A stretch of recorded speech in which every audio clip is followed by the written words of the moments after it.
Kalau itu masih muda, itu check up-nya hanya kencing saja sama darah lengkap setiap tahun atau 2 tahun sekali kalau muda. Kalau usia 40 ya sepertinya ya harus setiap tahun. Nah, ketika itu ditemukan adanya suatu kebocoran, maka itu ada tandanya ada kerusakan pada ginjalnya. Jadi kerusakannya itu bisa kerusakan fungsional dan kerusakannya itu juga bisa struktural. Contohnya saja kalau kita mempunyai hipertensi, ya. Padahal ginjal itu fungsinya adalah mengontrol supaya tidak tensi tinggi. Ketika tensinya menjadi tinggi, maka ginjalnya itu tidak mampu untuk menjalankan fungsi sebagaimana yang digariskan oleh Yang Maha Kuasa. Jadi dari satu slide ini maknanya itu yang baru aja saya sampaikan itu salah satu dari sekian yang tidak berhingga mengenai masalah ginjal itu adalah unik. Ginjal itu adalah betul-betul luar biasa ajaibnya. Nah, kaitannya dengan apa di masa pandemi? Jelas selama 2 tahun ini, kita ini menjalani masa-masa pandemi yang melelahkan. Ya mudah-mudahan aja dengan mutasinya Omikron, itu Omikronnya ini merupakan bagian dari akhir dari pandemi. Itu semua umat manusia di dunia itu mengharapkan demikian. Namun karena itu dihadapkan pada ketidakjelasan dengan kondisi yang sangat lelah, tetap saja kita menggunakan protokol standar kesehatan, prokesnya. Sepanjang WHO tidak tidak mencabut itu mandat, maka insya Allah pemerintah pun akan mengikuti arahan WHO. Sehingga apa yang kita inginkan bersama dunia itu akan terlahirkan. Jadi mimpi kita menjadi kenyataan, kembali new normal dengan lebih sejahtera. Nah, COVID sendiri kita tahu sama, itu berkali-kali dalam seminar tiap hari pada berbagai beda pembicara, pada berbagai event yang berbeda, selalu mengatakan virus ini adalah virus yang ajaib. Ada yang bilang virus ini seperti pesulap. Bagaimana tidak pesulap dari alfa, delta, gamma, ya toh, kemudian ke omikron akhirnya itu ternyata itu berevolusi atau berganti wajah. Nah, pergantian wajah itu memberikan konsekuensi kepada ada berat ringannya suatu penyakit. Nah, yang sudah kita lalui itu pada saat bulan Juni-Juli yang lalu itu sangat berat sekali. Itu varian Delta. Nah, sekarang varian Omikron nanti kita lihat mengenai grafiknya. Jadi kembali kepada gejalanya. Gejalanya itu pada dasarnya sistem saluran nafas. Yang paling bahaya itu ada di bawah, saluran nafas bawah. Jadi saluran nafas bawah itu kalau kena itu maka akan terjadi penurunan saturasi oksigen dan dia akan membutuhkan oksigen yang sangat tinggi. Itu pun kalau berhasil. Kalau itu tidak berhasil diobati maka harus menyerah dengan kondisi alam.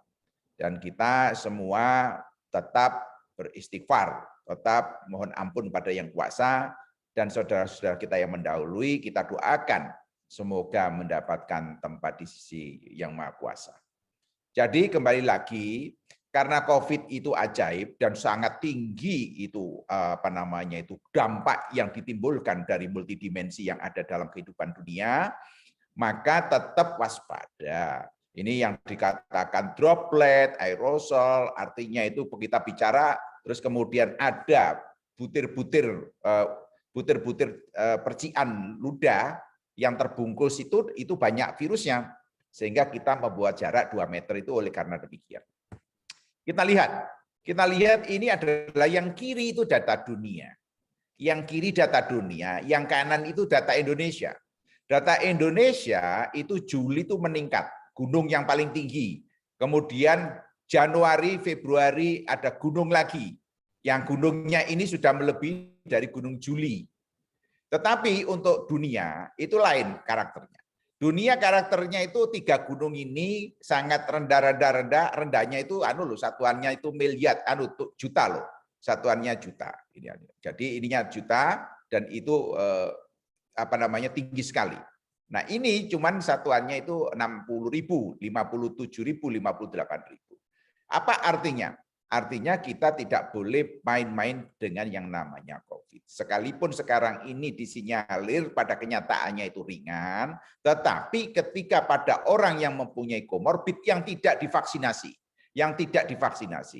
maka dalam 1-2 hari itu bisa terancam kehidupannya. Apalagi dengan cuci darah, dengan riwayat diabetes yang tidak terkendali, itu akan dalam tempo 1-2 hari itu akan tidak mampu bertahan hidup. Jangankan yang begitu, yang sudah divaksinasi booster, itu bisa terinfeksi tidak hanya cukup sekali, 2 kali, 3 kali. Itu menggambarkan bahwa kita tidak boleh memberikan komen seenaknya tentang adanya COVID. Bagaimana dengan hubungannya ginjal? Nah, ini begini. Jadi ini mekanisme rumit sekali, tapi pada intinya ketika virus itu masuk saluran napas, itu berjabat tangan dengan akan menerima jabatan tangan. Tapi kalau ini anehnya, virus ini datang mengulurkan tangan, yang hostnya atau tuan rumah itu menekan tangannya. Lah itu kita sama begitu masuk kasih imun tubuhnya porak-poranda sehingga menghasilkan ini. Komplikasinya selalu oleh kemasan dakon gawat. Sangat gawat itu yang disebut sistem sindrom. Virus COVID yang nah, organ penting tubuh itu terkena, yaitu salah satu dari 6 itu adalah ginjal. Lain itu apa? Lain itu liver. Lain itu apa? Lain itu paru. Saluran pencernaan. Kemudian pankreasnya. Jadi semuanya itu kena. Kali ini kita bicara tentang ginjal. Nah, ginjal pada kaitannya dengan COVID untuk jangka pendek adalah, nah, gagal ginjal itu hidup, maka itu kepada 14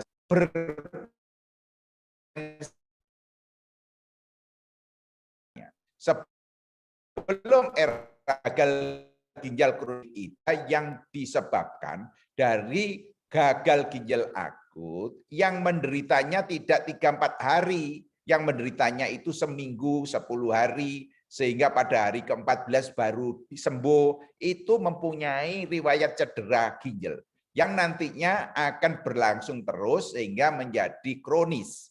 Itu laporan-laporan sudah sering terjadi. COVID pun itu akan kita tunggu datanya, evidence base-nya, karena COVID baru berjalan 2 tahun.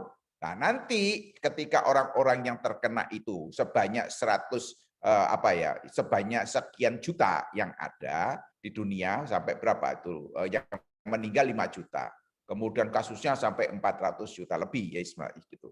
Itu dilihat nanti 5 tahun 10 tahun kemudian. Biasanya ketika itu teorinya demikian, maka datanya tinggal menunggu potretnya saja untuk mengatakan ini berbasis bukti bahwa COVID pada yang terkena sampai kritis dan hidup itu biasanya nanti ginjalnya itu menjadi gagal ginjal kronis. Fungsi ginjal kita tahu. Fungsi ginjal itu begini ya. Seperti saringan teh. Nah, saringan teh itu kalau itu ada tehnya, maka yang masuk ke dalam gelasnya itu adalah yang sudah tersaring. Nah, yang sudah tersaring itu yang namanya ultrafiltrat. Nah, ultrafiltrat itu mengalami proses panjang. Kalau yang namanya ultrafiltrat proses panjang itu nanti diproses sampai jadi kencing yang seharinya 2 liter. Yang seharinya 1 liter. 1 liter itu isinya racun semuanya. Nah, isinya racun semuanya itu nanti, itulah sumbangsi setting yang maha kuasa kepada tubuh manusia, bahwa apa yang kita minum, bahwa apa yang kita makan, tidak 100% itu adalah bersahabat. Sekian persennya harus dikeluarkan. Jangankan begitu, yang bersahabat ketika itu berlebihan, maka akan dikeluarkan lewat ginjal. Contoh saja gula. Gula itu kita penting. Tetapi ketika gula ini terlalu berlebihan, akan menjadi gemuk. Nah, beriringan dengan gemuk itu nanti beban ginjalnya menjadi berat. Beban ginjal menjadi berat, maka akan terjadi kerusakan ginjal. Jadi fungsinya itu menetralkan racun atau mengeluarkan racun, mengatur elektrolit kalium natrium, kalsium fosfat, kemudian berfungsi hormonal yaitu eritropoietin, seperti kalau AB-nya rendah ditambah eritropoietin kalau pada penyakit ginjal kronis, kemudian vitamin D yang tadinya itu disuplai dari lever dan disuplai dari sinar matahari jam 7, jam 8 itu kaya vitamin D, vitamin D nanti masuk ke ginjal diubah menjadi vitamin D aktif. Dan kemudian menetralisir asam basa atau mengatur keseimbangan asam basa. Juga mengatur tekanan darah. Yang saya bilang tadi, ketika tekanan darah itu meninggi, maka salah satu fungsi ginjalnya itu dipertanyakan sehatnya. Ya, jadi kalau itu usia 60 hipertensi itu layak, tapi kalau 40 hipertensi harus dicekking ginjalnya secara struktur ada abnormalitas atau secara fungsional ada abnormalitas. Itu harus dicekking. Nah, checkingnya itu harus pakai kencingnya dulu, dicek darahnya dulu, kreatinnya dan sebagainya dan lainnya dan lain sebagainya. Ini dampak COVID pada ginjal ya. Dapat menyebabkan gagal ginjal akut 36% itu yang dirawat mengalami gagal ginjal akut. Wah, ini tinggi sekali nih 36% ini, hampir sepertiganya lebih. Nah, paling sering terjadi pasien dengan gagal napas. Artinya itu yang bertahan di ICU. Kalau dia hidup, maka dia akan jatuh ke gagal ginjal kronik 5-10 tahun kemudian karena organnya akan rusak akibat akut kidney injury atau gagal ginjal akut yang tidak cukup 3 hari tetapi 2 minggu.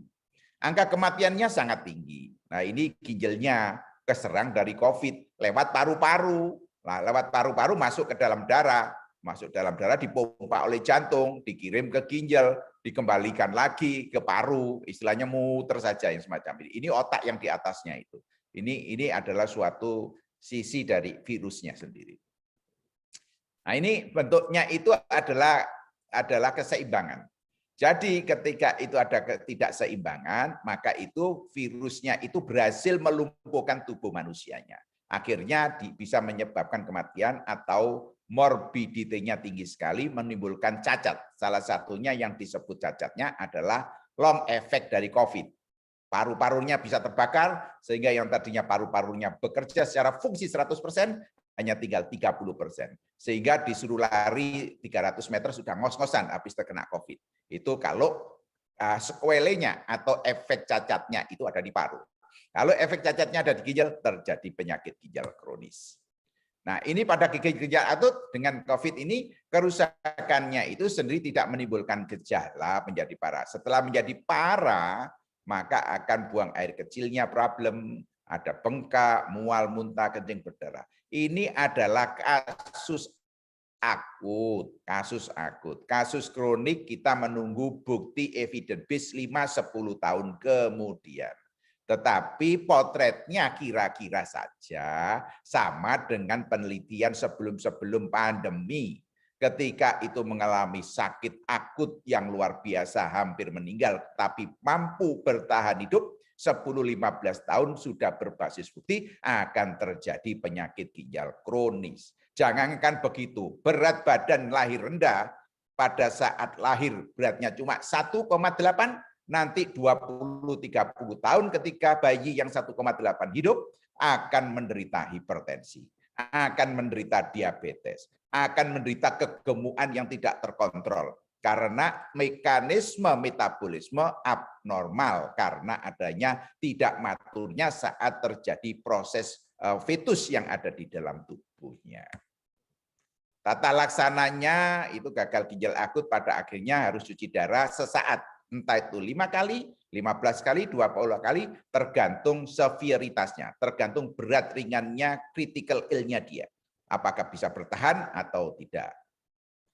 6 langkah menjaga ginjal sehat, itu ada di 30 menit menuju ginjal sehat yang kami terbitkan tahun 2010, mengacu pada Kadoki, Kadoki yang dari Amerika Serikat. Jadi harus tahu ginjal ini tempatnya di mana sudah saya sebut. Fungsinya apa saja? 24 jam selalu memberikan fungsi. Tiap detik, tiap menit, tiap jam, tiap hari.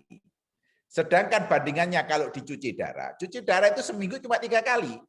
Kalau pakai CAPD yang namanya continuous ambulatoire peritoneal dialisis memang tiap 6 jam diganti, dibongkar, dimasukkan 2 liter lagi, 6 jam lagi dibongkar. Itu tipenya CAPD.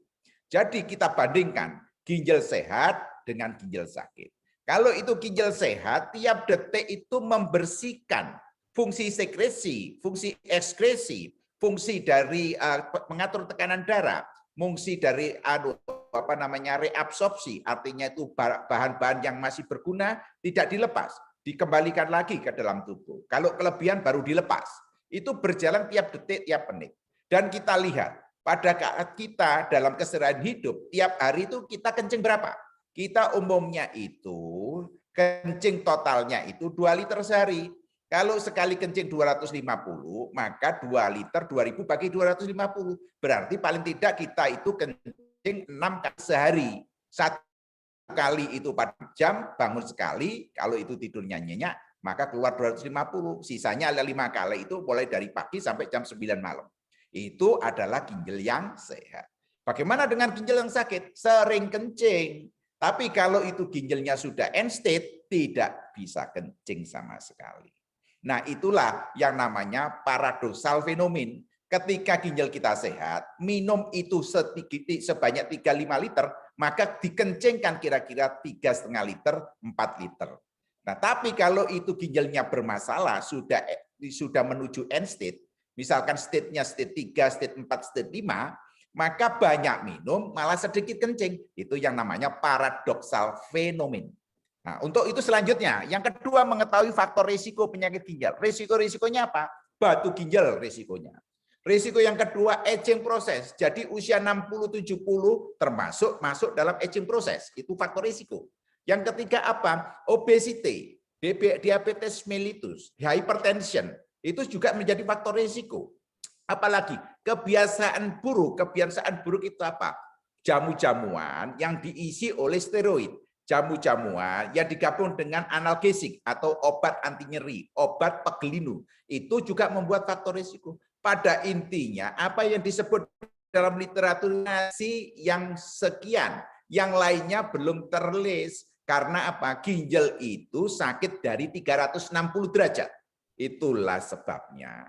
Ginjal yang ajaib ini harus kita rawat dengan baik. Kuncinya mudah ngerawatnya. Pola hidupnya itu yang seimbang.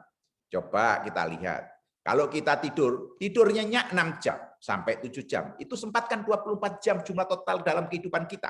Kemudian yang kedua apa? Ya jangan terlalu stres. Istilahnya itu harus menikmati kehidupan.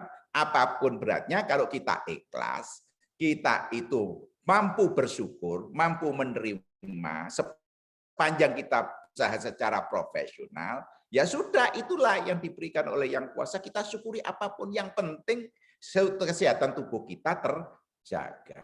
Yang ketiga apa? Makan. Makan itu separuh dari perjalanan makan itu. Kalau sudah mulai terasa mau kenyang, akhiri. Jadi mengakhiri sebelum kenyang. Itu artinya bebannya itu tidak berlebihan. Dengan prinsip hidup untuk makan atau makan hidup.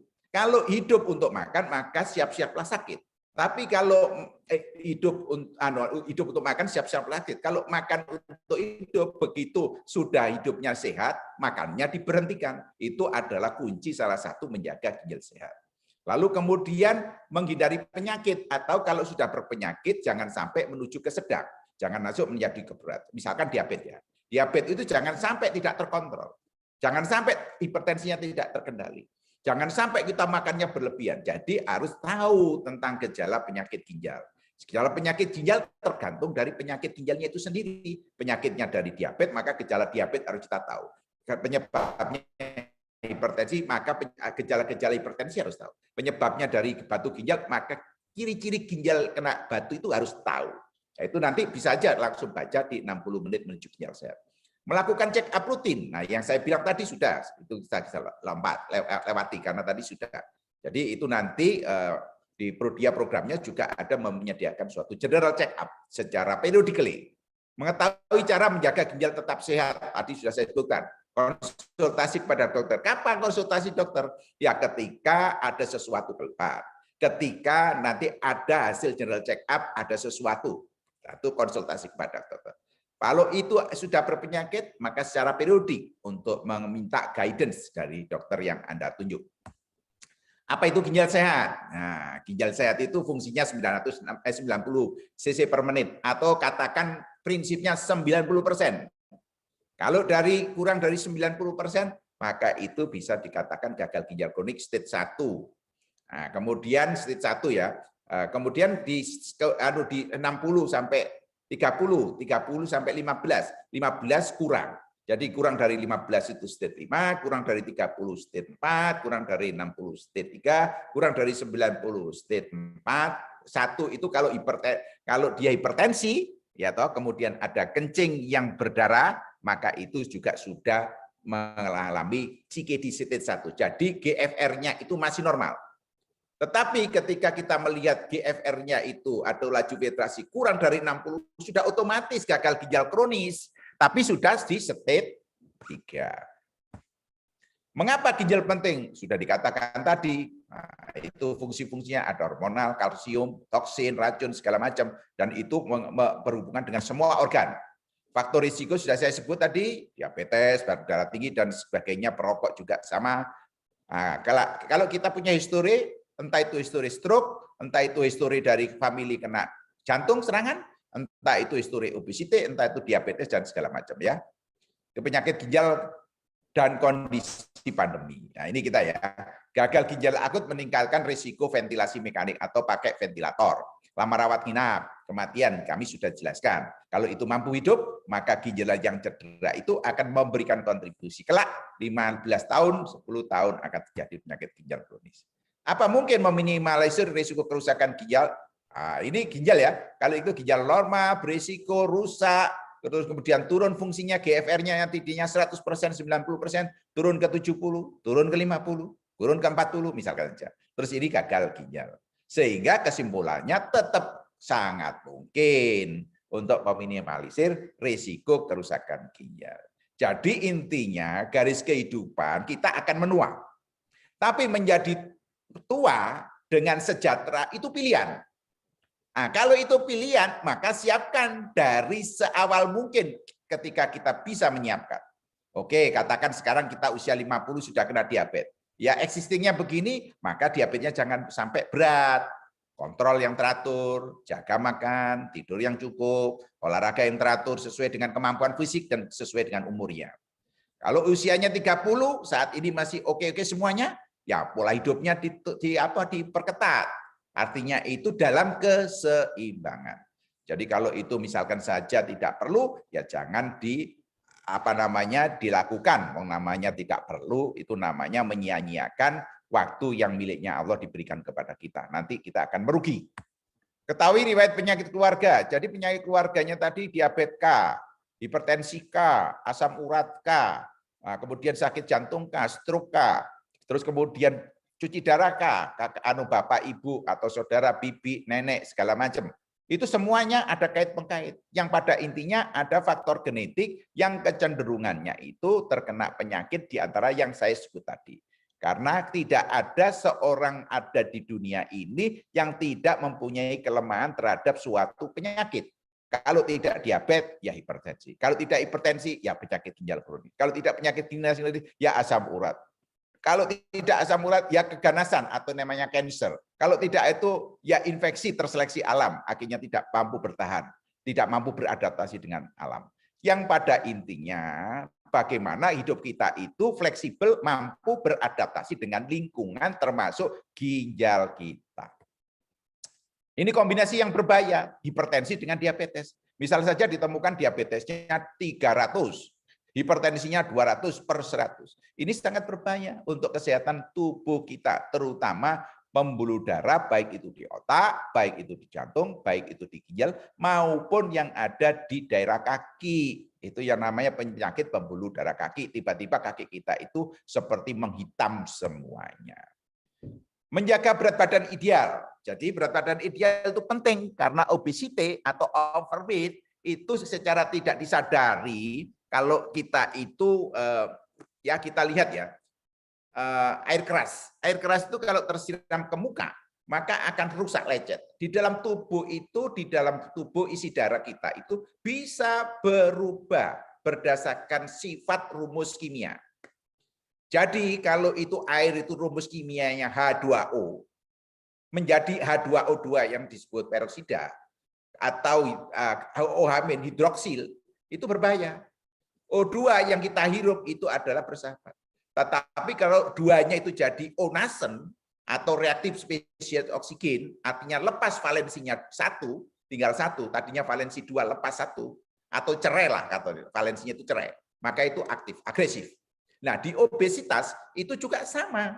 Jadi yang namanya tebalnya lemak atau banyaknya gaji itu nanti akan menjadi pemicu kerusakan pembuluh darah di seluruh tubuh. Kalau yang otak stroke, kalau yang jantung serangan jantung, infark miokard akut heart attack, kalau itu di ginjal gagal ginjal terminal. Yang satunya. Pokoknya kalau itu di pankreas maka mudah terjadi diabetes mellitus. Nutrisi. Kurang berapa menit? Masih 10 menit, Prof. Oke, masih 10 menit ya.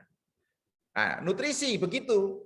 Jadi nutrisi itu intinya karbohidrat, nutrisi intinya protein, lemak, juga mineral ya. Mineral itu adalah entah itu kalium, natrium, kalsium, fosfor. Nah, karbohidrat itu begini. Kalau kita kerjanya ringan, ya jangan 2100 lah kalorinya. Kerja ringan ya 1600 lah. Apalagi kalau itu tadinya sudah gemuk. Kalau gemuk itu ya betul-betul, tapi penurunannya untuk mereformulasi jumlah kalori jangan mendadak. Karena kalau itu mendadak ada trauma. Karena apa? Akan tersuatu fenomen yang kontraproduktif. Sehingga dengan kontraproduktif contohnya saja adanya pusing yang tidak bisa dijelaskan. Itu karena mendadak yang tadinya itu mestinya disarankan 10% penurunannya atau 5% pelan-pelan tiap minggu bisa sampai ke 60% dalam 3 bulan 4 bulan, maka itu baik. Tapi kalau tiba-tiba langsung itu instan itu jelek sekali.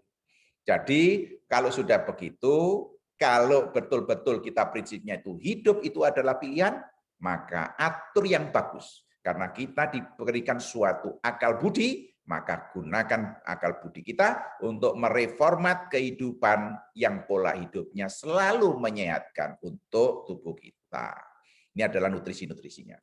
Ini olahraga. Jadi olahraga itu begini, 20 menit, 30 menit setiap hari, kalau olahraganya itu teratur, maka itu mesin tubuhnya pro awet muda. Tetapi kalau tidak pernah olahraga, mesin tubuhnya yang pro yang tua atau mempercepat tua. Kalau yang muda itu disebut homeostasis. Homeostasis itu mesin metabolisme tubuh untuk penyesuaian adaptasi alam sehingga sel-sel tubuh kita itu ada bertengger pada posisi yang selalu powerful. Tetapi kalau itu bergeser ke kiri bukan homeostasis, nanti masuk ke homeostenosis, kekakuan. Seperti otot kita kalau tidak pernah kita gerakkan kaku semuanya. Nah, kalau terus-menerus akan terjadi disuse. Maka dari itu setiap hari 30 menit harus ada olahraga. Entah itu otot kaki dengan pakai sepeda statis, entah itu jalan seluruhnya, badan bergerak, itu juga akan lebih bagus lagi. Itu artinya bahwa akan menggerakkan fungsi organ pankreas bagus, pembuluh darah seluruh tubuh menjadi rileks, kemudian isi darahnya menjadi pro cair, bukan pro yang kental, bukan pro yang cepat membeku. Nah, kemudian otot-ototnya akan menjadi bagus. Yang laki ototnya itu six pack. Nah, jadi otot perutnya itu tidak banyak seperti orang hamil. Kalau seperti orang hamil, nanti itu adalah sumber penyakit pembuluh darah, baik itu jantung, baik itu di mata, baik itu di kepala itu otak, baik itu yang di ginjal maupun di pankreas dan kaki yang namanya penyakit pembuluh darah. Nanti kita dalam diskusi aja ini. Peran olahraga sudah jelas untuk awet muda. Awet muda itu berarti dia mempunyai obat anti-inflamasi. Awet muda itu berarti obat antioksidatif. Obat awet muda itu berarti yang tidak beres-beres itu akan dibetulkan oleh mesin tubuh kita lewat sistem imun, tidak mudah terkena kanker. Karena apa? Kanker sendiri itu berasal dari kemampuan tubuh yang tidak mampu mengeksklud sel-sel yang aneh-aneh. Kalau sel aneh itu dibiarkan hidup, maka akan jadi kanker namanya. Otomatis ya, berhenti merokok, minum alkohol, saya rasa sudah sangat lengket. Hanya punya kemauan enggak untuk menghentikan. Punya kemauan enggak untuk membalikkan kebiasaan hidup sehat. Pakai tinggi serat, pakai rendah lemak, rendah kalori, rendah garam. Nah, kalau semuanya itu pilihan. Kalau misalkan ada lift, ada tangga, pilih yang mana? Nah, kalau masih pakai pencet tombol lift, nah itu masih diragukan untuk mendesain dirinya sendiri pada pola hidup yang menguntungkan tubuhnya. Hindari obat-obat nyeri, sudah saya bilang tadi, 8-10 tablet tiap hari, maka dalam 2-3 tahun rusak ginjalnya. Kapan konsultasi? Ya, ini gini, kalau tanda dan gejala, itu kalau gejala untuk ginjal cuma 15% ada gejala. Ketika itu muncul gejala, maka itu sudah bukan ringan. Itu ada di posisi medium atau posisi berat atau advance. Jadi harus apa? Harus tandanya. Jadi ditemukan tanda. Tandanya itu tidak harus yang terlihat loh oleh mata kepala kita. Tetapi harus bantuan mikroskop, harus bantuan reagen. Artinya itu darahnya diambil, kemudian dengan suatu metode tertentu dieksplorasi, oh gula darahnya tinggi, oh kolesterolnya tinggi, oh asam uratnya tinggi, oh kebocoran protein lewat kencing, oh kebocoran darah lewat kencing, istilahnya begitu. Jadi itu adalah sign. Nah, sign and symptom. Simptom itu pada ginjal cuma 15%. Kalau sudah muncul 80% itu maka sudah advance. Kelainan hasil labnya itu mendasari Anda harus berkonsultasi pada dokter yang Anda pilih. Riwayat penyakit ginjal dari keluarga, awas, ini adalah alarm. Apakah garis keturunan yang 2 level ke atas? Kemudian kiri kanan, satu atas di atas kita kiri kanan, 2 ke atas lagi kiri kanan, istilahnya itu juga. Saya rasa demikian, terima kasih. Assalamualaikum warahmatullahi wabarakatuh. Waalaikumsalam warahmatullahi wabarakatuh. Ya, terima kasih banyak Prof. Joko atas penyampaian yang luar biasa sekali, sangat detail. Sepertinya nanti ini yang pertanyaannya juga sudah mulai banyak, Prof. Ada pertanyaan yang sudah terkumpul, tapi nanti kita tahan dulu karena setelah ini akan ada sedikit penyampaian juga terkait pemeriksaan laboratorium terkait ginjal ya oleh Mbak Septiana Nuryati. Setelah dari materi Mbak Septi baru kita mulai untuk sesi diskusi dan tanya jawab, begitu ya Prof? Ya. Baik, mungkin saya boleh komunikasi terlebih dahulu dengan Mbak Septi. Halo Mbak Septi, bisa dengar suara saya? Ya Mas Ganda, terdengar suaranya.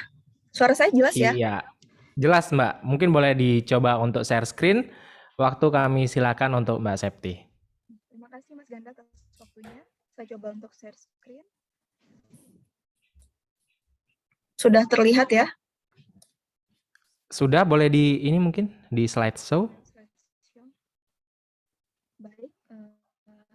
Untuk materi kedua, saya Septiana dari Divisi Marketing di... Maaf, Mbak Septi, ini masih belum di slideshow.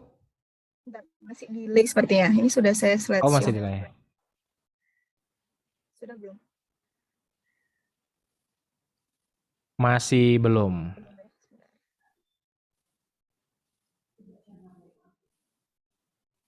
Sudah? Sepertinya ini dari yang aplikasinya slideshow-nya ditutup dulu, baru share screen, lalu slideshow-nya kalau sudah di share screen. Boleh di stop share dulu, ya. Yang di aplikasi PowerPoint, slideshow-nya ditutup dulu. Saya coba share screen lagi ya. Ya, share screen dahulu, baru di slideshow.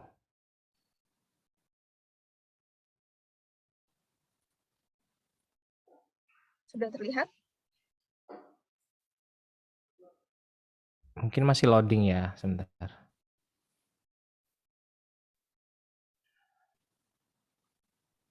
Kelihatan ini saya. Sudah lihat ya, Prof ya? Lihat saya. Iya, Tinggal bisa dimulai, Mbak Septi, silakan. Ya.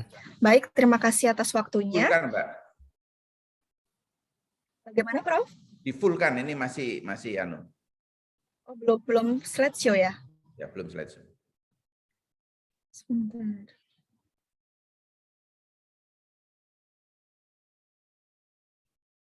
Ya. Apakah sudah terslideshow, Prof? Belum. Belum ya? Ini sudah saya slideshow. Oke. Mungkin boleh di stop share dulu, Mbak Septi. Kayak tadi lagi, coba Mbak Sep. Yang dari apps-nya.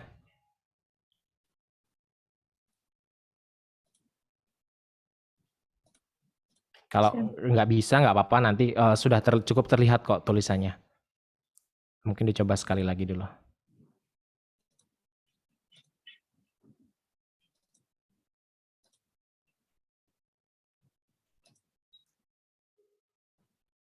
Sudah terlihat slideshow-nya? Tetap nggak bisa ya. Tapi nggak apa-apa, Mbak Septi bisa dimulai aja. Ini cukup terlihat kok tulisannya. Ya, sangat baik kok. Sudah. Ya, baik. Silakan Mbak Septi. Di sini saya akan menyampaikan materi kedua tentang kidney health for all. Jadi yang pertama, apa itu ginjal? Ginjal biasa disebut sebagai buah pinggang dan setiap orang masing-masing memiliki 2 buah ginjal. Bentuknya seperti kacang ya, ini terlihat seperti kacang, letaknya di kanan dan kiri, dan ginjal ini memiliki berat berbeda pada wanita dan laki-laki. Sorry Mbak Septi, ini slide-nya juga belum berpindah.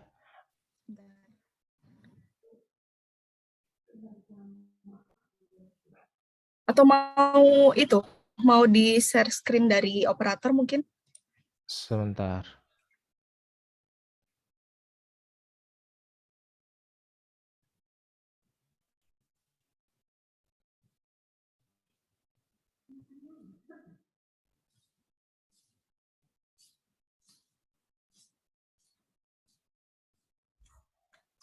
Sebentar, masih dicarikan materinya ya oleh host-nya. Mungkin boleh dilanjutkan dulu Mbak Septi? Dicoba lagi, iya.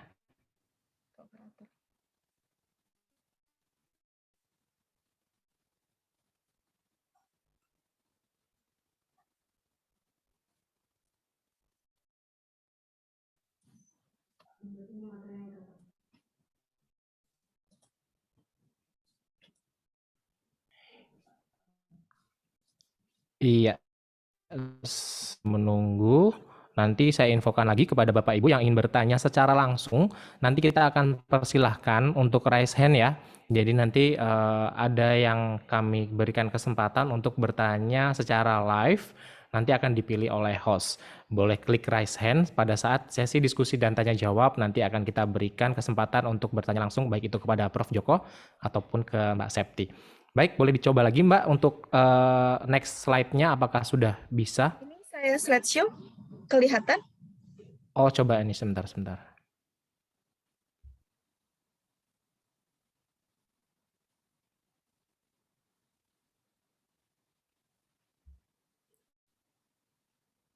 Ini dibantu share dari sini ya Mbak Septi? Boleh, ya boleh. Baik, silakan Mbak Septi. Ya, saya mulai ya. Jadi untuk materi yang kedua tentang kidney health for all, slide.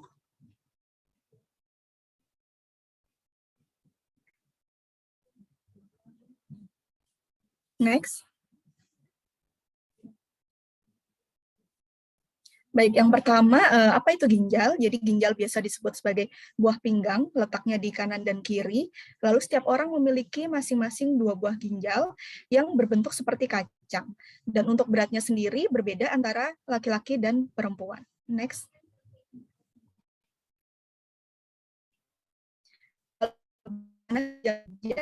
Jadi sebenarnya fungsi utama ginjal itu adalah sebagai filter.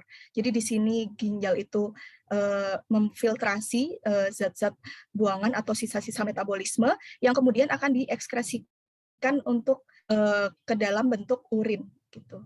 Next.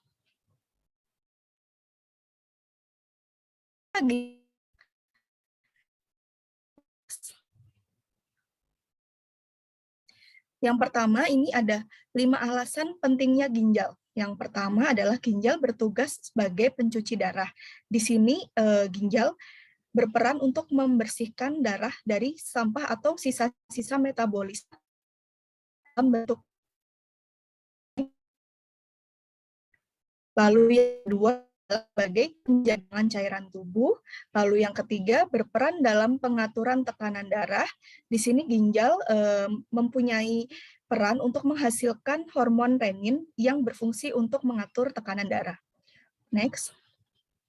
Lalu untuk alasan yang keempat, ginjal juga bisa membantu untuk mencegah anemia, karena ginjal sendiri bisa memproduksi hormon eritropoietin yang berperan untuk pembuatan sel darah merah. Next. Lalu untuk alasan yang kelima adalah ginjal membantu memelihara kesehatan tulang, karena di sini ginjal mampu mengaktifkan vitamin D yang penting dalam penyerapan kalsium untuk tulang. Next.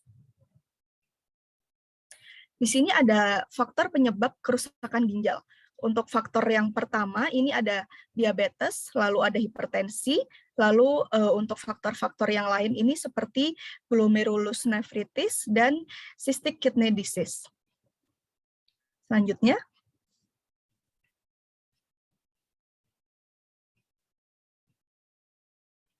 Lalu ini ada beberapa penyakit akibat kerusakan ginjal. Jadi ginjal yang tidak berfungsi ini dapat menyebabkan antara lain ada gangguan seksual, hipertensi, anemia, malnutrisi, masalah syaraf, osteoporosis, dan penyakit jantung koroner. Next. Ini adalah hubungan antara hipertensi dan ginjal. Keduanya ini saling berpengaruh timbal balik ya. Jadi ketika tekanan darah yang tidak normal bisa menjadi penyebab gangguan pada ginjal. Sebaliknya, ginjal yang terganggu juga dapat memicu terjadinya masalah pada tekanan darah. Next. Lalu hubungan antara kegemukan dan ginjal. Obesitas sendiri dapat menyebabkan peningkatan resiko penyakit ginjal kronis. Di sini dapat dilihat dari nilai BMI ya, ketika nilai BMI kita atau indeks massa tubuh lebih dari 30, ini bisa resikonya meningkat 3-4 kali. Next. Dan hubungan antara diabetes dan ginjal. Dapat dilihat perbedaan antara ginjal yang sehat dan ginjal pada penderita diabetes. Di sini ada sel-sel pada ginjal yang mengalami kebocoran. Di sini menyebabkan adanya protein yang seharusnya tetap dijaga di dalam darah akan terbuang melalui dalam urin karena adanya kebocoran pada ginjal. Jadi penderita diabetes berisiko tinggi mengalami penyakit ginjal. Next. Akibat ginjal yang tak lagi bekerja atau mengalami penurunan fungsi yang sangat signifikan, ini nanti akan menjalani cuci darah dan cangkok ginjal. Next. Lalu, penyakit ginjal adalah penyakit yang bersifat menggandakan. Apakah artinya ini? Yaitu penyakit ginjal meningkatkan resiko kematian bagi penderita diabetes dan hipertensi, serta memicu timbulnya penyakit jantung. Next. Lalu, apakah ginjal kita sehat? Mari kita lihat apakah kita punya resiko-resiko di bawah ini. Yang pertama, apakah kita memiliki resiko tekanan darah tinggi? Lalu, apakah kita menderita diabetes? Kemudian, apakah kita memiliki kelebihan berat badan? Lalu, apakah kita seorang perokok aktif? Apakah usia kita sudah di atas 50 tahun? Lalu, apakah kita memiliki keluarga dengan riwayat penyakit ginjal? Kemudian, apakah kita ada menderita penyakit ginjal tertentu? Dan apabila salah satu dari faktor resiko ini adalah jawabannya iya, maka kita perlu memantau fungsi ginjal secara rutin mulai saat ini juga. Dan ini pertanyaannya adalah, mana yang lebih murah, biaya pengobatan atau biaya screening? Di sini tentunya adalah deteksi dini merupakan cara yang paling ampuh dan bersifat preventif untuk gagal ginjal. Apalagi di Indonesia, biaya untuk cuci darah seumur hidup dan transplantasi ginjal sudah tergolong mahal. Jadi jawabannya sudah pasti ya, biaya screening yang lebih murah. Next. Lalu apa sih untuk screening yang dilakukan untuk dapat mendeteksi dini? Perlu dilakukan yaitu pemeriksaan LFG untuk mengetahui jika terjadi penurunan fungsi ginjal, lalu melakukan pemeriksaan albumin urin untuk mengetahui jika terjadi kebocoran pada ginjal. Next. Kemudian, apa yang dimaksud dengan LFG sendiri, yaitu laju filtrasi glomerulus, yaitu banyaknya volume darah yang disaring atau difiltrasi oleh ginjal dalam satuan waktu. Untuk melakukan fungsinya, ginjal memerlukan darah yang banyak, dan sekitar 20-25% volume darah akan dipompa jantung masuk ke dalam ginjal. Sekitar 120-150 ml darah per menit disaring oleh glomerulus. Next. Dan ini adalah manfaat penentuan LFG untuk evaluasi fungsi ginjal, yaitu mendeteksi adanya gangguan dini pada fungsi ginjal, mengetahui jumlah obat yang diekskresikan melalui ginjal, memantau transplantasi ginjal, mengevaluasi penderita sebelum menggunakan media kontras radiografi yang bersifat nefrotoksik. Next. Lalu ini pentingnya mengetahui LFG untuk mengetahui apakah ginjal kita masih berfungsi dengan baik. Di sini ada nilai-nilai LFG sendiri. Untuk yang ginjal sehat, itu nilainya di atas 90 ml per menit per 1,73 meter kuadrat. Dan untuk nilai 60-89, ini dengan tanpa kerusakan ginjal, ini menunjukkan nilai normal untuk beberapa orang. Namun, nilai tersebut apabila selama 3 bulan atau lebih disertai dengan kerusakan ginjal, artinya seseorang itu sudah dikatakan mengalami tahap awal penyakit ginjal. Lalu jika nilainya kurang dari 60, berarti sudah dinyatakan sebagai penyakit ginjal kronis. Next. Dan ini adalah beberapa biomarker yang banyak digunakan untuk pemeriksaan ginjal. Untuk yang banyak diketahui oleh sebagian masyarakat kita, yang paling sering dilakukan adalah serum kreatinin. Padahal ada beberapa biomarker yang nilainya itu sebenarnya lebih baik atau lebih bagus digunakan untuk pemeriksaan ideal untuk deteksi dini gagal ginjal, yaitu ada cystatin C dan mikroalbumin urea. Next. Di sini pemeriksaan kreatinin sebagai penanda fungsi ginjal memiliki keterbatasan, yaitu dipengaruhi oleh jenis kelamin dan massa otot, serta dipengaruhi oleh beberapa obat-obatan. Next. Dan juga kreatinin ini sebenarnya kurang sensitif untuk deteksi penyakit ginjal kronis tahap dini, karena kreatinin akan keluar nilainya apabila sudah lebih dari 50% adanya kerusakan ginjal. Jadi ketika dia tahap dini, nilainya akan berada di rentang normal, belum terlihat seperti itu. Next. Di sini ada biomarker, selain kreatinin, ada cystatin C, yang berdasarkan penelitian selama 20 tahun, dan sudah di-approve oleh FDA sebagai alternatif pengukuran fungsi ginjal. Next.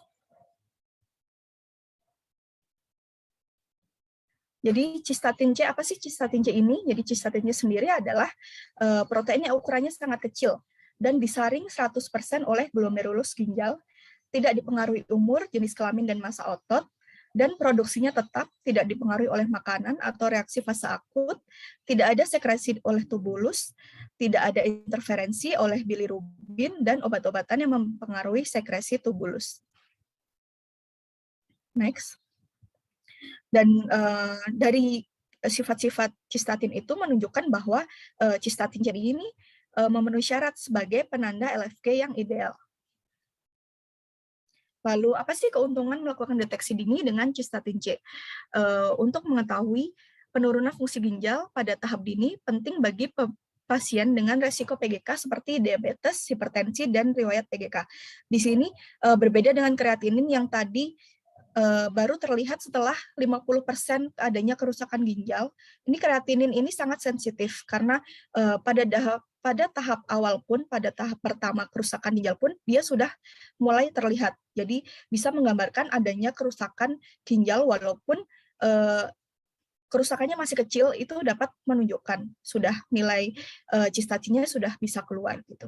Lalu keberhasilan pengobatan lebih tinggi jika dimulai pada tahap dini, karena dengan cistatin C ini dapat mendeteksi lebih dini, maka pengobatannya pun dapat dilakukan lebih awal untuk keberhasilannya. Lalu dapat digunakan untuk mengetahui LFG secara akurat meskipun pasien vegetarian, jadi tidak dipengaruhi oleh makanan yang dikonsumsi seperti itu. Next. Lalu ini ada dari jurnal ya tentang hubungan antara SARS-CoV-2 dengan ginjal. Di sini infeksi SARS-CoV-2 dapat mengakibatkan kerusakan ginjal yang berkembang menjadi PGK atau penyakit ginjal kronis meskipun pasien itu sudah sembuh. Gitu.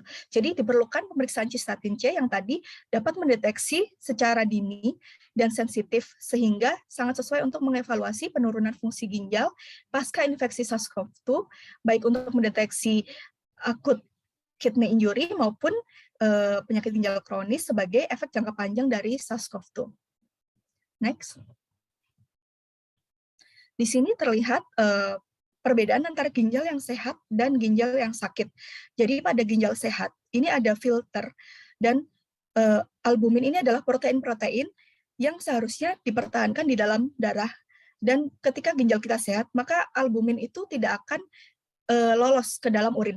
Namun ketika ginjal kita sakit atau mengalami penurunan fungsi filtrasi, maka albumin-albumin ini akan ikut ke dalam urin. Jadi fungsi filtrasinya menurun seperti itu. Next. Albumin urin. Jadi apa sih albumin urin ini? Jadi normalnya albumin ini tidak ada di dalam urin karena seharusnya memang dijaga oleh ginjal untuk tetap berada di sirkulasi darah. Albumin urea ini adalah munculnya albumin di dalam urin karena adanya kebocoran atau fungsi filtrasi yang menurun sehingga albumin ini lolos ke dalam urin. Next. Lalu ini adalah makna albumin urea. Apakah saya mengalami albumin urea? Yaitu tadi ya diperiksakan dengan albumin urea kuantitatif di sini untuk mengindikasi gangguan filtrasi glomerulus apakah mengalami penurunan fungsi filtrasi. Lalu untuk sampelnya sendiri menggunakan sampel urin sewaktu. Ini adalah nilainya. Next. Untuk screening albumin urea pada pasien diabetes, untuk mengatasi variabilitas ekskresi albumin urea, maka sebelum menegakkan diagnosis perlu memperhatikan hal-hal berikut ini, yaitu menggunakan urin pagi pertama atau kedua, lalu minimal 2 hasil pemeriksaan adalah mikro dan makro dalam 3-6 bulan. Faktor-faktor preanalitik yang mempengaruhi pemeriksaan albumin urea antara lain adalah aktivitas berat selama 24 jam sebelum dilakukan pemeriksaan, infeksi pada saluran kemih, demam tinggi, dehidrasi dan obat-obatan, serta gagal jantung. Next. Lalu ada penyebab lain untuk albumin urea selain diabetes adalah adanya tekanan darah tinggi, kelainan lipid, beberapa gangguan imunitas. Next. Untuk jadwal pemeriksaan AUK sendiri untuk pasien diabetes, untuk DM tipe pertama ini dilakukan pada saat masa pubertas atau setelah 5 tahun didiagnosa. Lalu untuk DM tipe 2, pemeriksaan awal dan dilakukan secara periodik atau setiap tahun. Next. Dan ini adalah hubungan antara hipertensi dengan albumin urea. Albumin urea terjadi pada sekitar 30% pasien hipertensi sedang maupun ringan. Lalu secara umum, pasien dikatakan hipertensi apabila mempunyai tekanan darah 140/90 mmHg dari hasil pengukuran dalam 2 waktu yang berbeda dan dalam keadaan duduk. Tekanan darah yang terus-menerus tinggi atau tidak terkendali dapat menimbulkan komplikasi pada organ tubuh penderita. Next. Lalu ini selanjutnya. Next. Ini adalah jadwal pemeriksaan AUKA untuk pasien hipertensi, dilakukan 1-2 kali dalam setahun, seperti pemantauan fungsi ginjal, atau sesuai dengan anjuran dokter. Selanjutnya, ini untuk take home message yang dapat diambil adalah infeksi dari COVID-19 dapat memberikan efek gangguan organ jangka panjang pada ginjal. Jadi efeknya tidak langsung terlihat, tapi merupakan efek jangka panjang. Dan perlu diperiksakan cystatin C yang berfungsi sebagai biomarker deteksi dini pada kerusakan fungsi ginjal. Pentingnya deteksi dini untuk mengetahui fungsi dan adanya kerusakan ginjal dengan menggunakan pemeriksaan cystatin C dan albumin urin kuantitatif. Baik, pemaparan dari saya cukup sekian. Mungkin saya kembalikan ke Mas Ganda. Iya, baik. Terima kasih Mbak Septi atas penyampaian yang telah disampaikan ya, luar biasa. Mungkin saya akan undang kembali terlebih dahulu untuk Prof. Joko. Halo, Prof. Karena setelah ini akan memasuki sesi diskusi dan tanya jawab ya, Prof. Joko dan Mbak Septi. Baik, ini pertanyaannya udah banyak banget ya, Prof.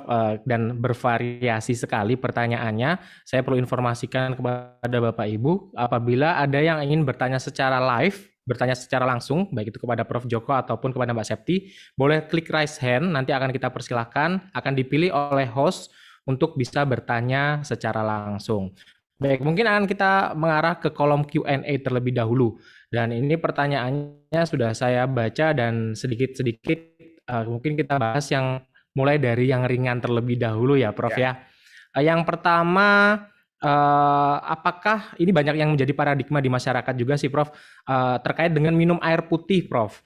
Apakah dengan banyak minum air putih itu akan memperingan kerja daripada ginjal, Prof? Langsung atau apa? Ya, Prof, langsung kita dijawab saja, Prof. Jadi air itu ada di tubuh itu kira-kira 80%-an ya. Baik itu di dalam sel, di antara sel, kemudian di dalam darah. Dalam sirkulasi 5 liter. Jadi total tubuh itu kalau memang itu dianukan itu berat badannya itu 80% atau bisa 70-80 lah. Tapi pada umumnya itu air semuanya itu. Nah, air yang dimaksud ini adalah jadi kalau minum masuk ke dalam sirkulasi itu kalau sudah tidak dibutuhkan, jadi jumlah total tadi itu kalau sirkulasi 5 liter, kalau kemudian di dalam sel sudah cukup, di dalam antar sel sudah cukup, maka dikeluarkan lewat kencing. Karena yang pengeluaran yang sudah pasti itu ketika kita itu nafas, itu sehari kira-kira itu sekitar 500 sampai 600 cc. Lewat tinja tiap hari, kalau kita buang air besar, itu kira-kira 100 sampai 200 cc. Berarti kalau itu 600 ditambah 200, itu 800. Tetapi produk menghasil air dalam metabolisme itu kira-kira juga 200. Sehingga dianggap yang keluar lewat feses impas. Jadi nanti yang keluar lewat nafas dan keringat, ya toh, itu kira-kira 600 sampai 800 lah katakan. Nah, kencing itu kan 1,5 liter sampai 2 liter.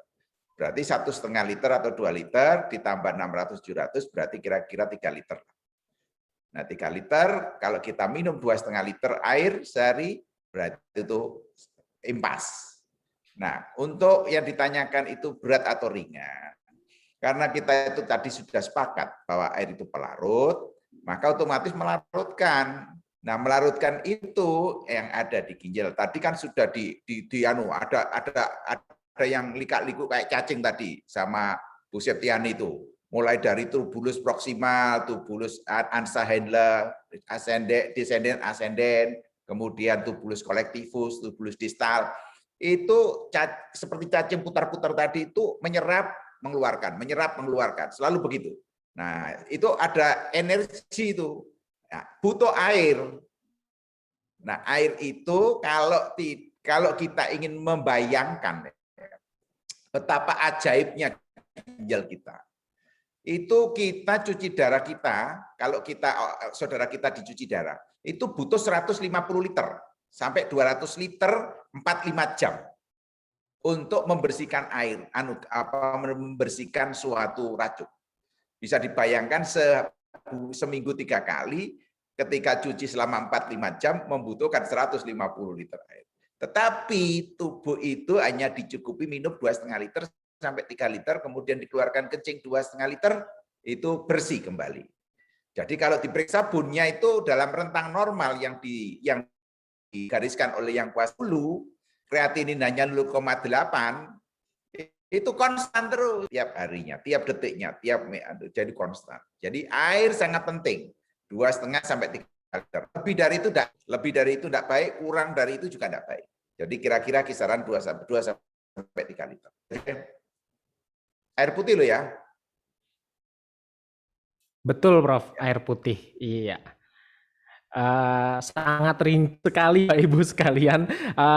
Jadi mungkin boleh dicatat tuh tadi karena sangat rinci sekali, baik itu dari liter-liternya itu udah jelas banget. Nah, mungkin saya akan berlanjut kepada pertanyaan yang simpel-simpel dulu ya, Prof ya. Ini terkait obat-obatan, Prof, yang mana di paradigma masyarakat tadi disampaikan juga bahwa terlalu banyak atau sering mengkonsumsi obat-obat ini bisa berdampak juga kepada ginjal.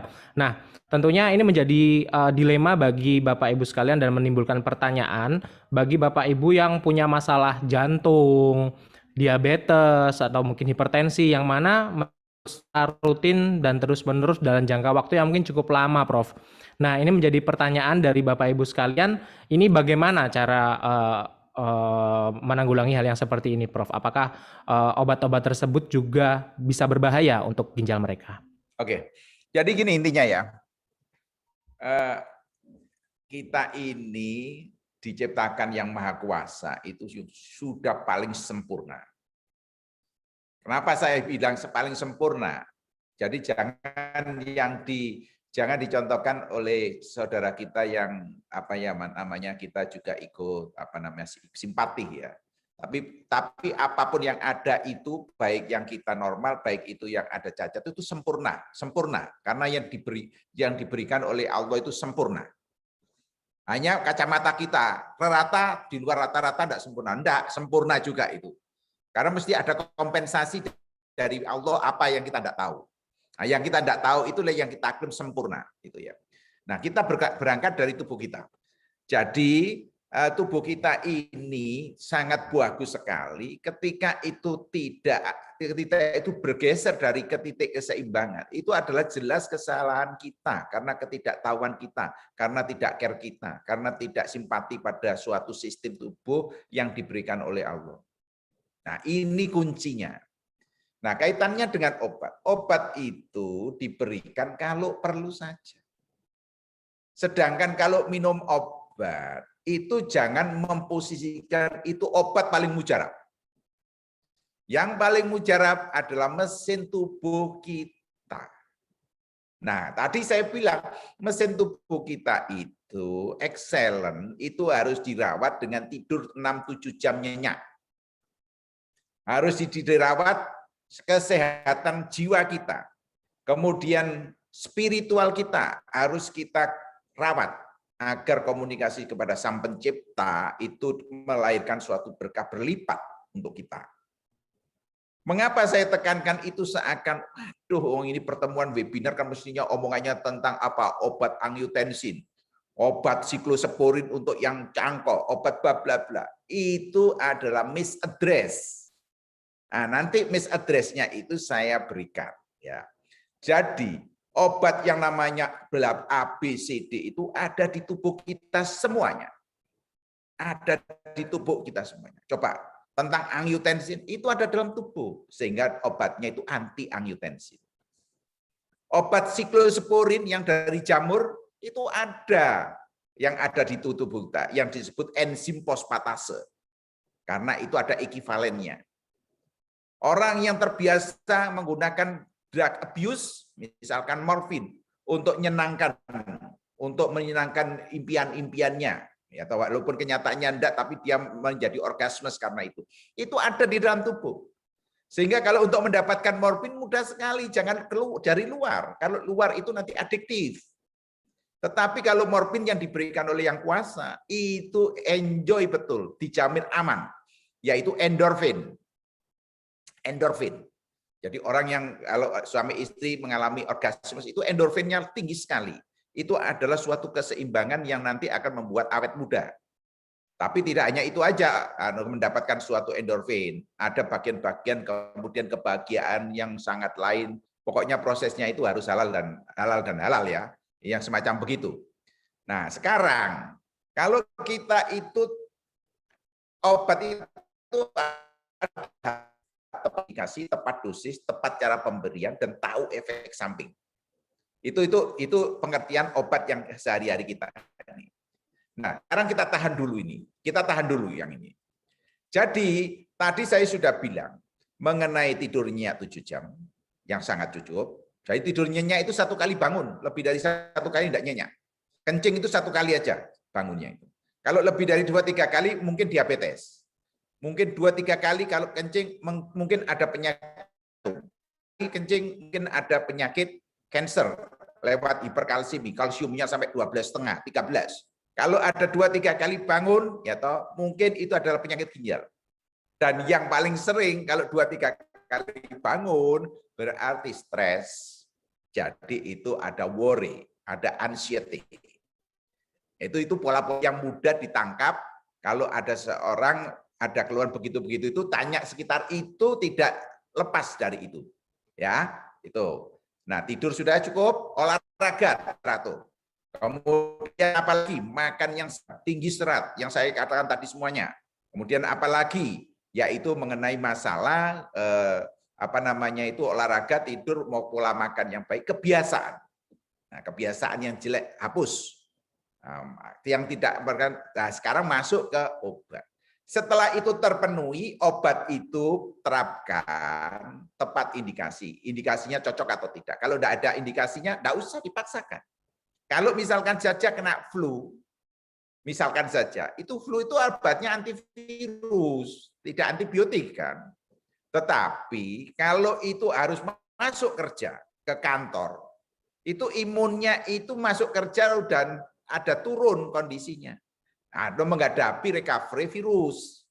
Tetapi kemudian karena memaksakan diri, karena masih bisa berjalan, nanti dia akan terkena ketidakseimbangan flora yang ada di saluran pernafasan, yang ada di mulut. Nah, itu karena imunnya ngedrop, maka tidak bisa mengontrol flora-flora yang di mulut sama sel-sel namanya secondary infeksi. Nah, kalau secondary infeksi itu karena harus mengantor, maka dia akan membutuhkan antibiotik. Jadi antibiotik bukan untuk virusnya, tapi antibiotik untuk ini saya kasih contoh tepat. Nah, tepat obat. Nah, tepat obat itu dia anti hipertensi itu macam-macam, ada 7 kelompok. Nah, yang kelompok A, kelompok B, kelompok C, kelompok D. Kelompok anti-angiotensin, kelompok anti-renin, kelompok anti-blocker, blocker alfa misalkan, blocker beta. Terus kemudian agonisnya. Kemudian itu dihidropuridin yang kalsium blocker misalkan saja. Ini tepat atau enggak? Komorbid ada enggak? Itu contoh-contoh. Jadi tepat indikasi, tepat obat, tepat dosis. Dosisnya berapa? 25 mili kalau kaptopril atau dinaikkan 50 kalau misalkan efek batuk. Nah, di posisi obat-obat. Kalau tidak perlu jangan. Kalau harus minum, maka 5 pola hidup harus dipatuhi. Ketika tidak mematuhi, obat apapun yang efisien. Tidak. Jadi seperti menggarami air laut. Itu kuncinya. Terima kasih. Iya, baik Prof. Lengkap sekali ya. Artinya tadi yang saya note itu tidur cukup. Ini yang anak-anak muda yang sering begadang jadi insecure nih Prof. dengernya. Baik, jadi mulai sekarang harus tidurnya 6-7 jam, harus nyenyak tidurnya. Tidur yang berkualitas. Baik, tadi sedikit disinggung juga oleh Prof. Joko terkait olahraga. Olahraga karena kita ketahui sendiri Prof bahwa dalam masa pandemi ini kan kayak orang agak terbatas ya, mau keluar agak takut dan akhirnya memilih untuk melakukan aktivitas olahraga itu di rumah. Nah, ini juga ada pertanyaan yang muncul dari Bapak Ibu, olahraga yang tepat pada saat pandemi ini gimana sih, Prof? Mungkin ada saran, Prof. Khususnya bagi mungkin yang waktunya kurang, misalnya yang bekerja kantoran nih, misal. Jadi dia waktunya pulang-pulang sudah sore, udah malam, jadi waktunya udah capek, nggak sempat olahraga. Terus yang takut keluar rumah karena pandemi, akhirnya di rumah aja, bisanya mungkin cuma bimbingan. Nah, ini saran dari Prof. Ya, variasi ya tergantung dari suatu kondisi sosioekonomi dan suatu lingkungannya ya. Kita sepakat bahwa pandemi itu kan banyak work from home misalkan saja. Atau kalau sekarang ini sudah dengan varian bervariasi. Kadang tutup, kadang enggak, itu selalu. Tapi pada intinya begini. Yang penting otot itu digerakkan. Yang penting otot digerakkan. Jadi gerakan otot itu terus-menerus 30 menit supaya mencapai suatu titik tertentu, heart rate-nya itu pada titik tertentu. Nah, ketika heart rate titik tertentu itu merepresentasikan metabolismenya itu dibongkar. Jadi dibongkar. Nah, pembongkaran itu dalam range normal. Jangan range yang abnormal. Range yang normal itu begini. Ketika 30 menit itu sudah mulai terasa lelah, karena stasiun jantungnya itu tertentu, itu berbeda dengan yang normal, betul. Maka sebelum terasa keluar itu harus diakhiri. Termasuk sendi, kalau kita mau bersepeda statis. Kalau bersepeda statis berarti otot lututnya, sendi lututnya. Kalau itu sudah mau merasa seperti kram atau ada mulai ngilu, jangan dipaksa terus sampai harus mencapai 20 menit. Disesuaikan dulu. Oh, ini mulai terasa. Nah, nanti besoknya ditambahi 2 menit, 3 menit. Oh, mulai terasa lagi, belum mencapai 20 menit. Tidak apa-apa, nanti 1 minggu, 2 minggu. Nah, sampai teradaptasi kemampuannya. Nah, sekarang yang paling bagus sebetulnya kalau itu lingkungan memungkinkan, itu jalan kaki. Usia-usia yang di atas 50 itu yang baik itu jalan kaki. Bagi yang kurang 40 atau 50 itu bisa lari. Karena itu pembuluh darahnya itu masih adaptable terhadap suatu bentuk exercise yang bentuknya itu cepat. Tapi kalau sudah di atas 50, pembuluh darahnya sudah mulai aging, itu lebih baik jalan cepat aja. Nah, kemudian kalau mau lelah diakhiri. Jadi rasanya olahraga itu akan memberikan suatu mesin homeostasis yang bagus, bukan homeostenosis. Begitu ya. Baik, Prof. Terima kasih atas jawabannya. Mungkin ini akan saya berikan kesempatan bagi yang sudah raise hand ya, untuk bertanya secara langsung. Ini yang saya lihat ada Bapak Mahfud Mustafa. Mungkin boleh dibantu. Ya, selamat siang Bapak Mahfud. Halo, selamat siang. Bapak Mahfud Mustafa. Saya hitung sampai 3, apabila tidak ada jawaban, maka akan saya alihkan kepada, ini ada Ibu Kartini. 1, 2, 3. Baik, boleh mungkin belum dibuka oleh panitia, Pak Mahfud itunya. Iya, sudah dibantu untuk open mikrofonnya, Oh iya, Prof. sudah open mikrofonnya. Iya. Mungkin kami silakan kepada Ibu Kartini. Sudah masuk, belum? Ibu Kartini ini ya, yang... ya, selamat siang Ibu Kartini.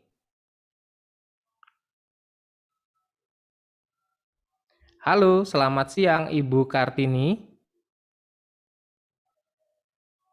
Saya hitung lagi ya. Ini karena ada yang angkat tangan lagi, ada yang resen lagi dari Bapak Iyat ya. 1, 2, 3. Mohon maaf ya Ibu Kartini. Bisa dibantu alihkan ke Bapak Iyat, host.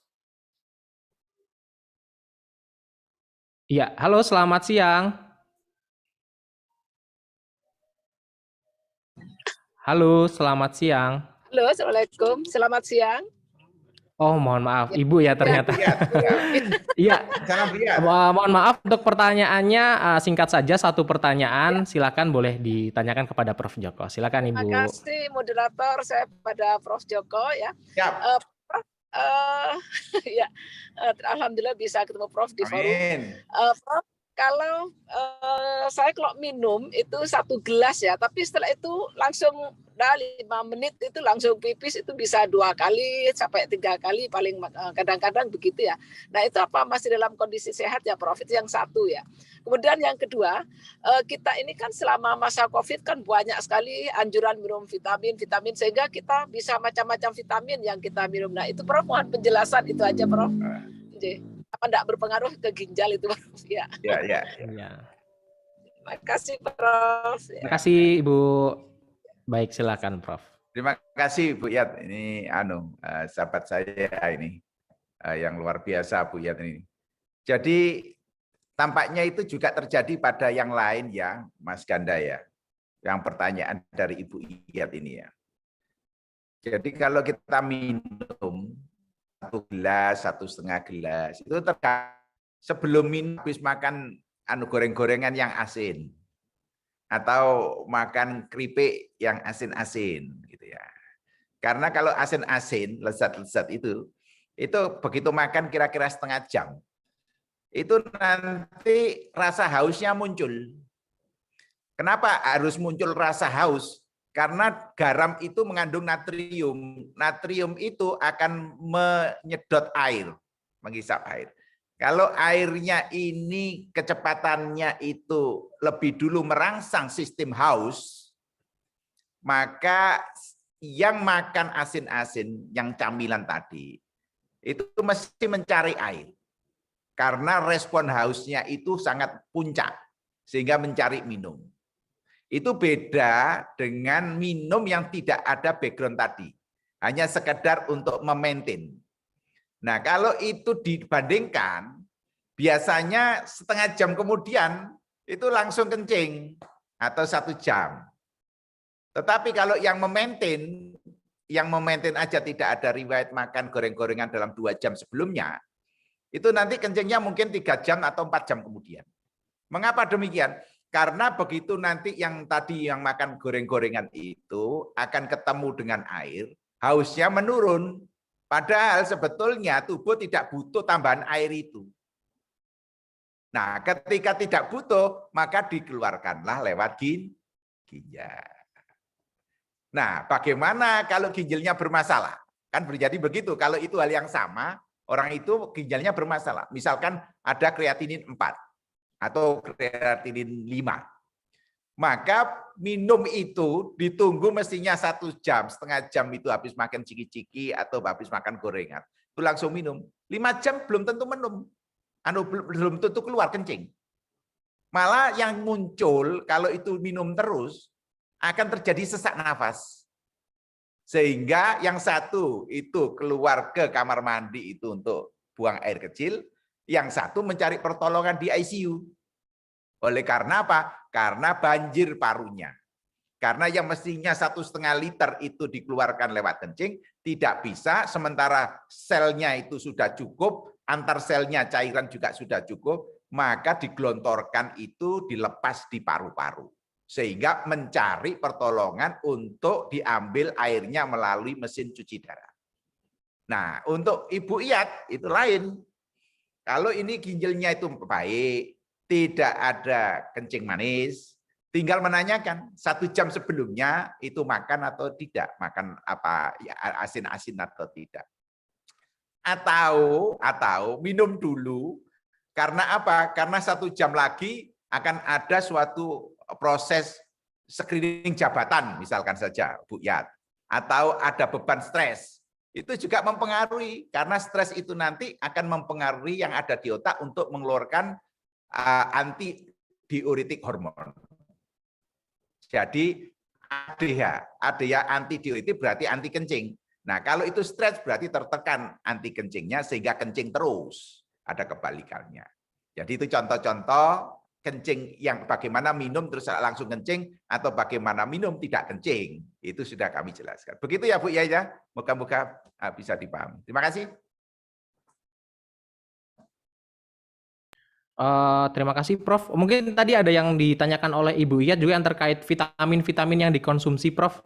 Saat Vitamin COVID, yang dikonsumsi Prof. Sebetulnya yang paling alamiah itu ya buah dan sayur.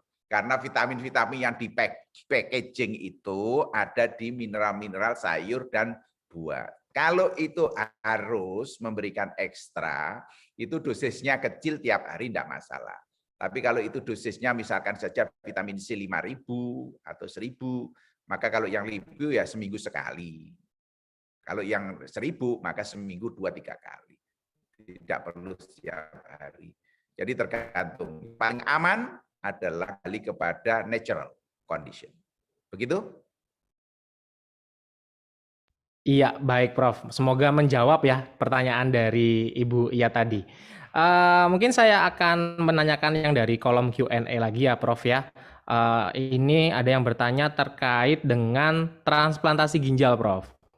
Jadi bagaimana sih, apalagi saat pandemi ini bagi yang penderita yang sudah melakukan transplant ginjal. Ini bagaimana untuk tata laksana ke depannya, karena tiap hari ini minum obat imunosupresian, dan yang terkait vitamin tadi sudah dijawab oleh Prof. Dan beliau ini sudah vaksin sebanyak 3 kali, Prof. Mungkin bagaimana tata laksana ke depannya, Prof? Ya, jadi saya ikut bahagia ya karena sudah vaksin 3 kali, paling tidak itu sudah dimanteli imunoglobulin. Ya, kekebalannya dimanteli, artinya bajunya itu semakin tebal sehingga virusnya itu kedodoran lah. Tetapi walaupun kedodoran bukan berarti virusnya kalah. Tetap kita harus waspada, tetap kita itu harus beristighfar, mohon ampun supaya tetap diberikan kesejahteraan dalam menjalani kehidupan. Nah, terkait dengan hubungannya obat cangkok. Obat cangkok itu ada 3 titik mekanisme kerjanya. Yaitu di sinyal 1. Di sinyal 1 itu yang nantinya akan ngeblok terhadap suatu enzim fosfatase. Jadi enzim fosfatase itu di dalam sel itu ada yang namanya komunikasi intrasel sign. Jadi komunikasinya antar sel. Jadi dalam sel itu ada yang namanya inti dan sitoplasma. Inti dan sitoplasma. Nah, yang siklosporin itu letaknya di plasma. Nah, plasma itu berarti di luar inti. Nah, yang di dalam inti itu biasanya metilmikopenolat. Metilmikopenolat yang di dalam inti. Artinya untuk replikasi, untuk berkembang biak. Jadi sel itu ada yang namanya hiperproliferasi, artinya berkembang biak, atau hipertrofi, atau ukurannya itu kuat. Nah, size-nya membesar. Tapi dalam kaitan ini fokusnya di hipertrofinya, hiperplasinya. Nah, obat cangkok itu sasarannya di limfositnya. Jadi kalau ibu atau bapak yang minum obat-obat cangkok, itu maka harus dilihat angka leukositnya, angka limfositnya, angka neutrofilnya. Nah, angka limfositnya itu usahakan kisaran 20% sampai 35%. Berarti is okay dosis yang diberikan. Dosis yang diminum harian oke. Tetapi kalau angkanya 20% berkurang ke 18, 15, 10, nanti harus dikoreksi kembali apakah pola hidupnya itu nuwun sewu, hutan atau tidak. Tidur tidak dicukupi 7 jam. Atau terkena diare, atau terkena flu. Nah, ini apalagi nanti hubungannya dengan virus COVID nanti. Atau terlalu capek. Yang tadinya itu kerja yang tidak cangkok, maksakan diri sampai 8 jam. Janganlah. Jam kerjanya cukup 6 jam atau diganti model pekerjaannya. Supaya mampu beradaptasi dengan alam, karena obat-obat cangkok itu mengontrol kekuatan imun pada titik yang boleh dibilang paling rendah untuk bertahan, sehingga kesenggol sedikit akan bereset, artinya itu akan terpelanting, jatuh. Nah, kalau itu terpelanting jatuh, titik terendah, maka yang tadinya kuman atau jamur entah parasit, tadinya itu tembok itu tidak bisa dilompati, tapi karena temboknya itu menjadi nurun ketinggiannya, maka bisa dilompati oleh kuman, bisa dilompati oleh parasit, bisa dilompati oleh virus. Oleh karena apa? Karena temboknya tadinya tingginya 3 meter menjadi 1 meter. Nah, padahal kalau kita itu yang tidak pakai obat cangkok itu 3 meter, yang pakai obat cangkok itu 2 meter, kemudian ada kecapean atau kena diare atau tidak tidur, maka 2 meter turun lagi ke 1 meter. Nah, 1 meter itu sangat mudah dilalui oleh kuman masuk dalam tubuh.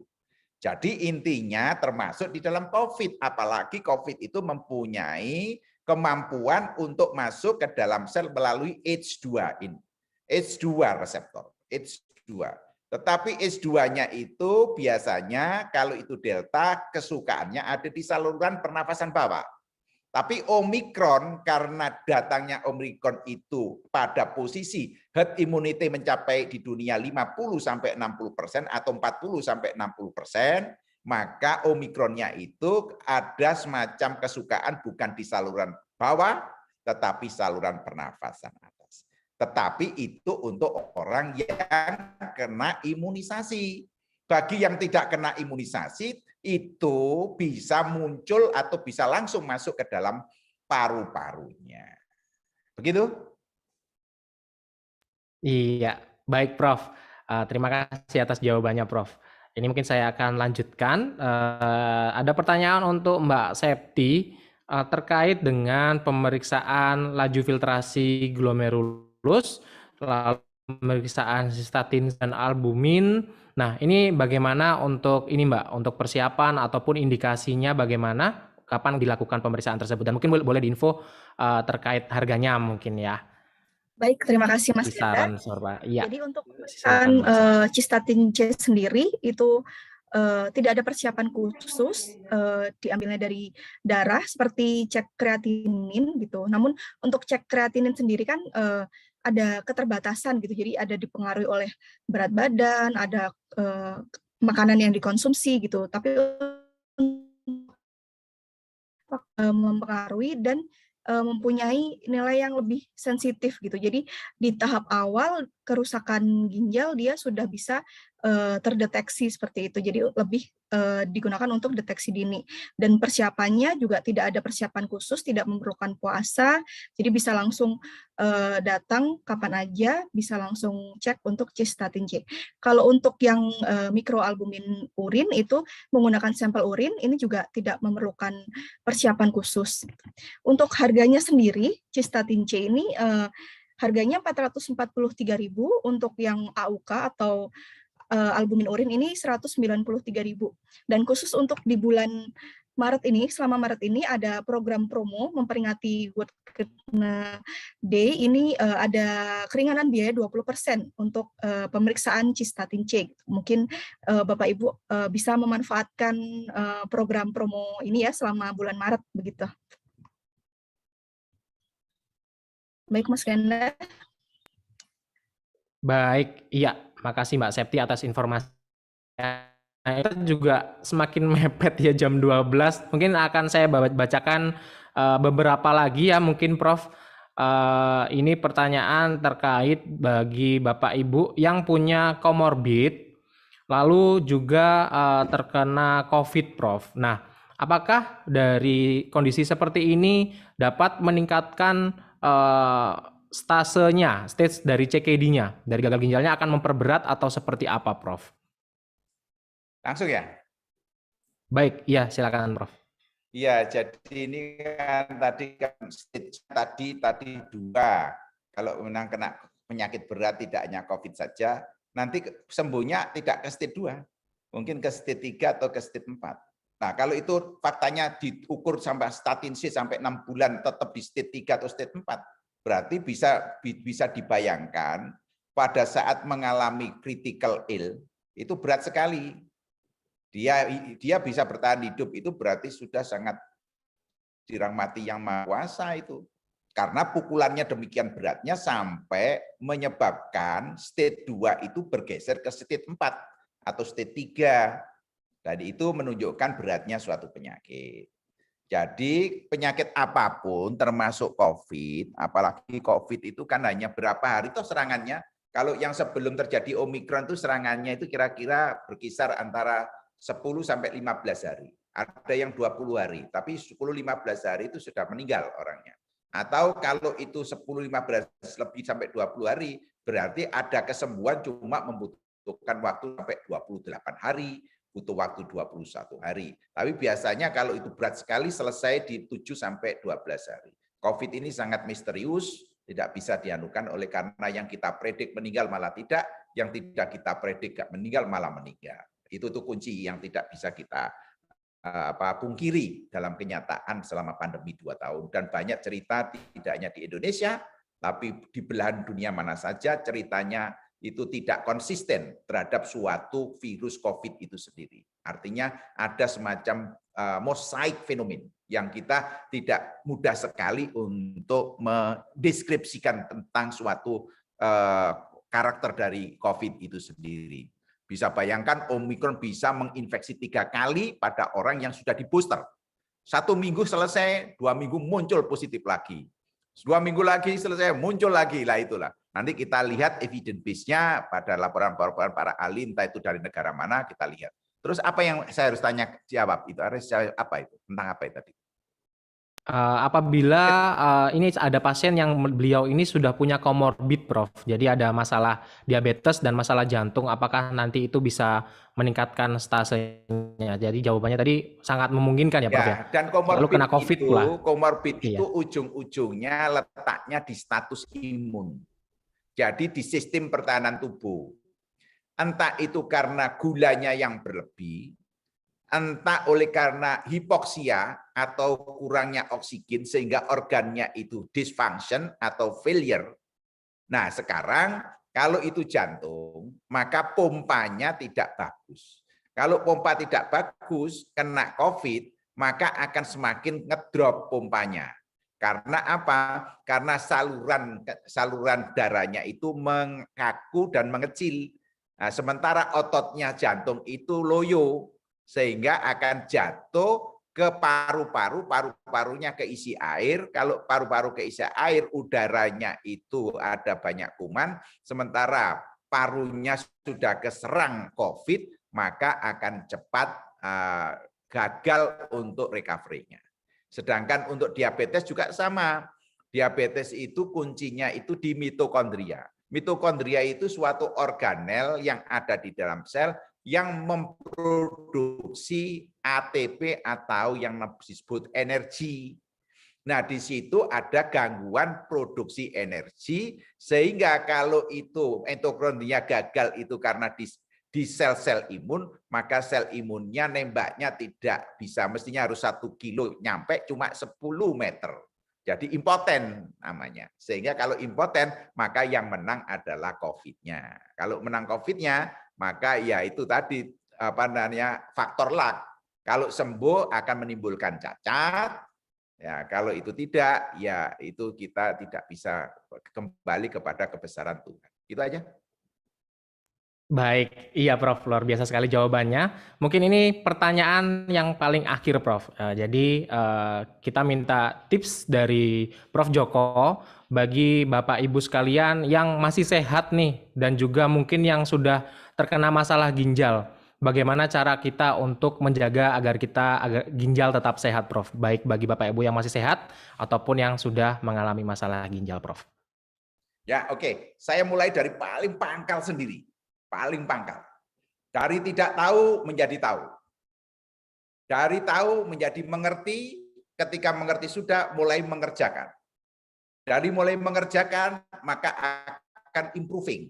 Nah, dari improving maka seseorang itu tidak hanya sekedar bisa mampu merawat dirinya, tapi mampu merawat masyarakat. Artinya itu memandu masyarakat. Jadi to be as a personal, to be as a community. Jadi sebagai makhluk sosial dan makhluk pribadi. Kemudian meningkat lagi living together. Jadi dia harus mampu beradaptasi dengan alam jagat.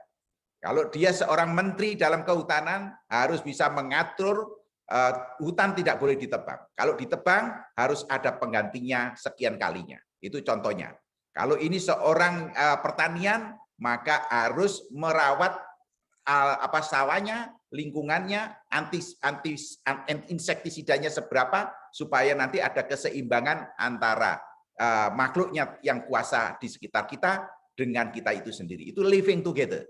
Dan yang terakhir ada lifelong learning. Termasuk pertemuan ini adalah lifelong learning, belajar sepanjang hayat. Periode kelip nanti entah itu 6 bulan Prodia mengadakan event begitu, itu lifelong learning. Oke, setelah pangkalnya kita masuk ke dalam teknisnya. Nah, teknisnya itu sebetulnya penjabaran keikhlasan.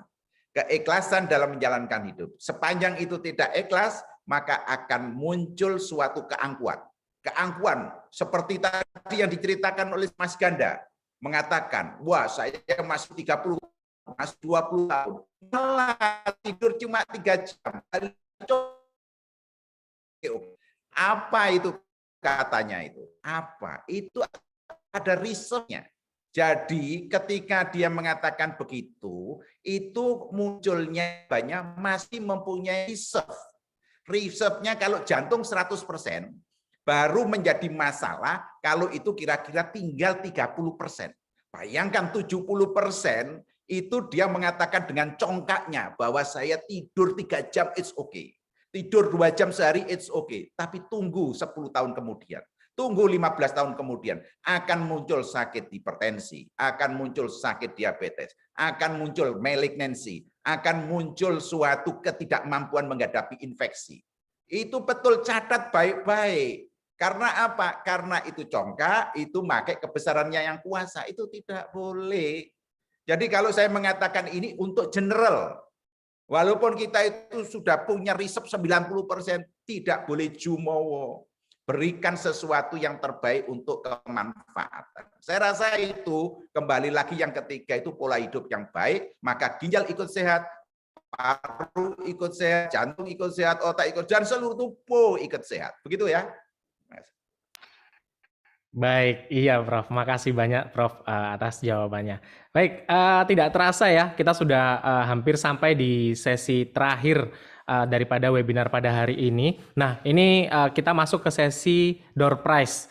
Saya ingin minta bantuan dari Prof. Joko nih Prof. Mohon diberi nanti 2 pertanyaan dari Prof dan 1 dari Mbak Septi ya.